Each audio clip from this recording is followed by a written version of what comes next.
Belkacem nous dire, voilà, il y a eu les événements du 11 janvier, il faut rétablir une forme d'éducation civique à l'école, apprendre la morale républicaine, les principes républicains. Très bien, voilà, sur le fond, évidemment, ça ne me pose pas de problème.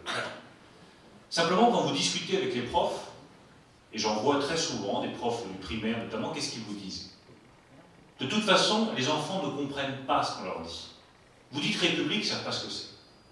Vous dites laïcité, ça ne veut rien dire pour eux. Un raisonnement, ils ne savent pas en faire. Pourquoi? Parce qu'ils ne maîtrisent pas correctement la langue française. Dans mon dernier livre, j'ai fait de la bataille pour la langue française la bataille prioritaire.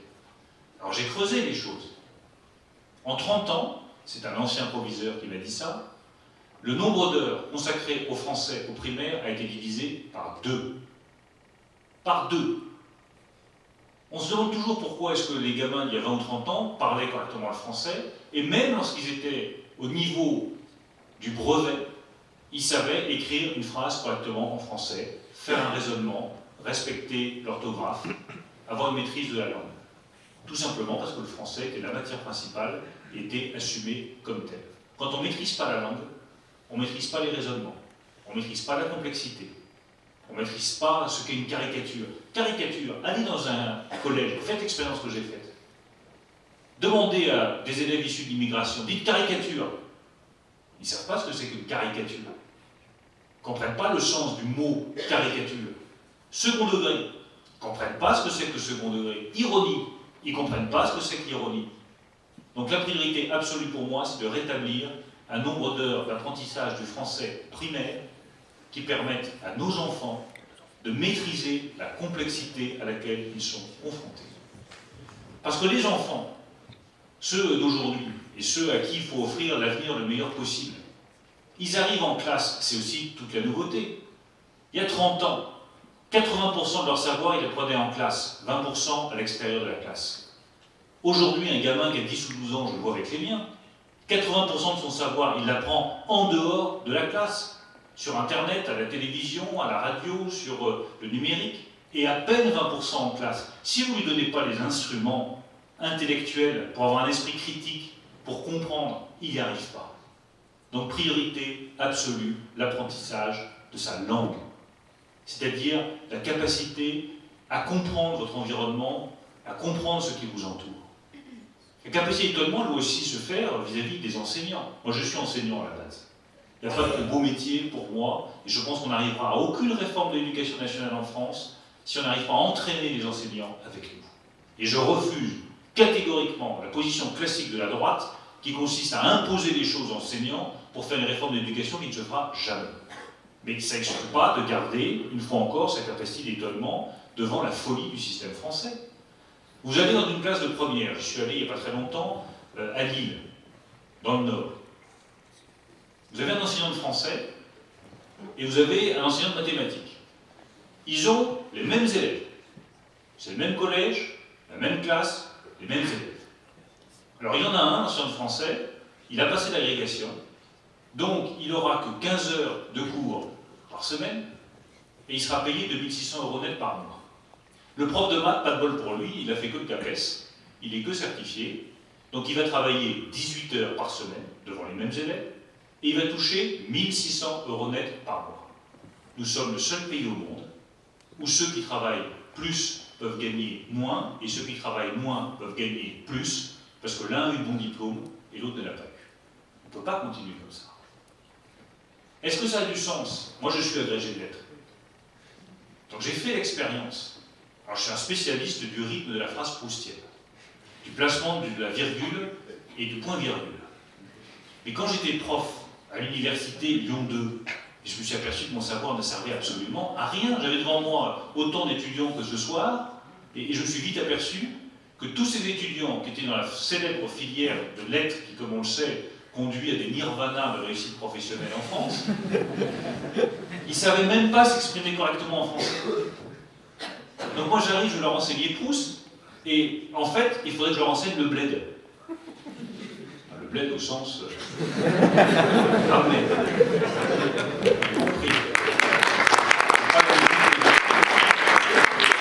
Donc nous avons un système qui est en inadéquation totale avec les besoins et des enseignants et des enfants. Qui est perdant là-dedans? Tout le monde. Le prof comme moi, qui est spécialiste de la statuaire chez Proust et qui se retrouve face à des gamins qui ont envie de lire Alexandre Jardin et qui ne savent pas écrire correctement le français, et le gamin qui se retrouve avec un enseignant qui n'a aucune qualité pédagogique, qui n'a pas été formé à ça. Donc le système déconne à plein tube. Voilà ce qu'il faut faire sur l'éducation, entre autres. Il y a 1000 autres pistes sur lesquelles je pourrais avancer. Mais on ne peut pas continuer comme ça. Rétablir l'enseignement du français en primaire, priorité absolue. Changer les modes de recrutement de l'enseignant, deuxième priorité. Valoriser la pédagogie plus que le savoir. Le niveau de savoir des enseignants est trop élevé par rapport à ce dont les élèves ont besoin. Troisième piste. Quatrième piste, vous avez des gamins, ils arrivent en sixième. On leur offre quoi? Histoire, géographie, mathématiques, français. Ben, il y en a et ils aimeraient faire du travail pratique, de l'électricité, de la menuiserie, de la pâtisserie, de la boucherie, du travail manuel. On ne leur offre même pas cette possibilité-là. Ensuite, ils arrivent jusqu'à la troisième. Puis à la troisième, le coup près tombe et on leur dit ah ben, pas de vote pour vous, vous c'est la voie professionnelle. Ils disent ça tous, ou presque tous, comme un déclassement. Alors que si on avait été capable de reconnaître une autre forme d'intelligence dès la sixième, de dire voilà, tout le monde n'est pas fait pour faire HEC, désolé. Il y en a, ils s'épanouiront bien davantage à aller dans l'apprentissage, à faire une voie matérielle, qui peut être une voie d'ingénieur, d'électricien, de mécanicien, n'importe. Et les gamins seraient heureux. Ils arriveront en troisième, ils auraient fait leurs options, moi ça me paraît très bien de continuer dans la mécanique, j'ai envie d'aller dans la mécanique. Au lieu de quoi, nous avons un système qui est un système de sélection par l'élimination. Donc la petite frange qui a été sélectionnée, tant mieux pour elle, même si elle reste traumatisée à vie comme moi par l'ENA, ils ont vu que je ne leur ai dit jamais ça. Et puis tout le reste vit son élimination comme un échec et le porte toute sa vie. La France, dans son éducation et dans son modèle économique, repose sur un système d'exclusion. Vous êtes dedans ou vous êtes dehors. Si vous êtes dedans, dans l'entreprise, avec votre CDI, dans la fonction publique, avec votre emploi à vie, vous êtes bien au chaud, vous êtes bien tranquille, il y a zéro souci pour vous. Et si vous êtes dehors, que vous êtes en intérim, sans le bon diplôme, au chômage de longue durée, dans un quartier ou dans une zone reculée, ben là il fait très, très, très froid. Et vous n'avez aucune chance de vous en sortir. Quand vous faites des études, faites partie du petit pourcentage qui a le bon diplôme, la bonne qualification, qui a été reconnu jusqu'à la fin, parce que vous avez eu la bonne intelligence au bon moment, ça ira très bien pour vous. Et puis il y a tous ceux qui ont été exclus, qui sont sans diplôme, sans qualification, pas dans la bonne voie, envoyés à l'université alors qu'ils n'étaient pas faits pour ça, et ben pour eux ça va être très dur pendant très très longtemps. Moi j'en ai assez d'une France qui repose sur un système d'exclusion. Je veux que chacun trouve sa place, et pour que chacun trouve sa place, il faut que dès l'éducation, on reconnaisse différentes formes d'intelligence que la seule qu'on reconnaisse aujourd'hui.